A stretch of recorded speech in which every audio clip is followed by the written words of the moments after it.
સુરત શહેર અને જિલ્લાના કાંઠા વિસ્તારમાં આવેલા ગામોના દરિયાઈ વિસ્તારમાં સરકારી જમીન પર દબાણ કરી મોટે પાયે ગેરકાયદેસર રીતે ઝીંગાના તળાવો બનાવી દેવામાં આવ્યા છે, જેને લીધે સમગ્ર વિસ્તારના પર્યાવરણ અને લોકો આજીવિકા પર અસર થાય છે। વારંવાર રજૂઆત કરવા છતાં સુરત જિલ્લાનું વહીવટી તંત્ર આજ દિન સુધી સરકારી જમીન પર ગેરકાયદેસર દબાણ કરી બનાવવામાં આવેલા ઝીંગાના તળાવો દૂર કરાવી શક્યા નથી, જેથી ઝીંગાના તળાવ દૂર કરાવવા અને એનજીટીના આદેશનું પાલન કરવામાં બેદરકારી દાખવનાર અધિકારીઓ સામે તપાસ કરી કાર્યવાહી કરવા માટે કોંગ્રેસ પ્રદેશના મહામંત્રી દર્શન નાયકે કલેક્ટરને પત્ર લખી રજૂઆત કરી હતી।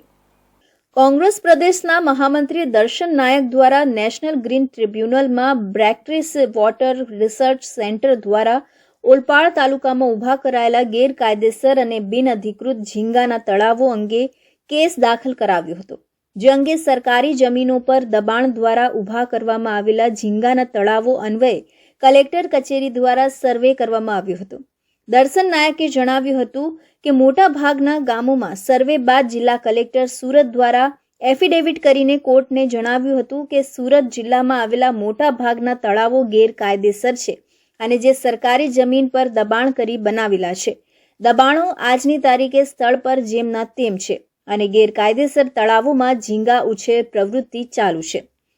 એનજીટીમાં ચાલતા કેસ અન્વયે થયેલી માપણીની જિલ્લા જમીન દફતર વિભાગમાંથી આરટીઆઈ હેઠળ માંગેલી માહિતી મુજબ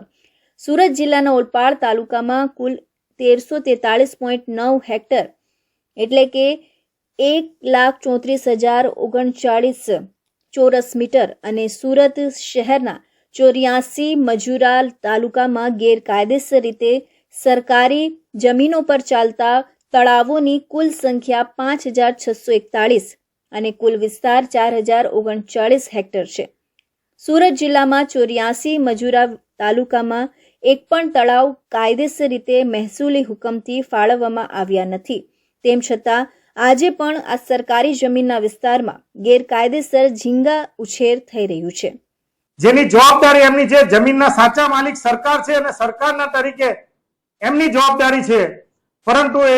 આજે પણ આ સરકારી જમીન ઉપર દબાણો યથાવત છે। આ અનુસંધાનમાં 2020માં નેશનલ ગ્રીન ટ્રિબ્યુનલમાં એક હુકમ અંતર્ગત સુરતના તત્કાલીન કલેક્ટરે એક એફિડેવિટ કરીને જે સરકારી જમીનો પર દબાણ છે એમાં ઓલપાડ તાલુકામાં લગભગ 4,000 વીઘા જમીન અને 84 તાલુકામાં અને મજૂરા તાલુકા થઈને લગભગ 12,000 સરકારી વીઘા જમીનો ઉપર આ ગેરકાયદેસર તળાવ આજે પણ યથાવત પરિસ્થિતિમાં છે। નવાઈની વાત એ છે કે માનનીય મુખ્યમંત્રી શ્રી મહેસૂલ વિભાગ દ્વારા એક પરિપત્ર બહાર પાડવામાં આવ્યો છે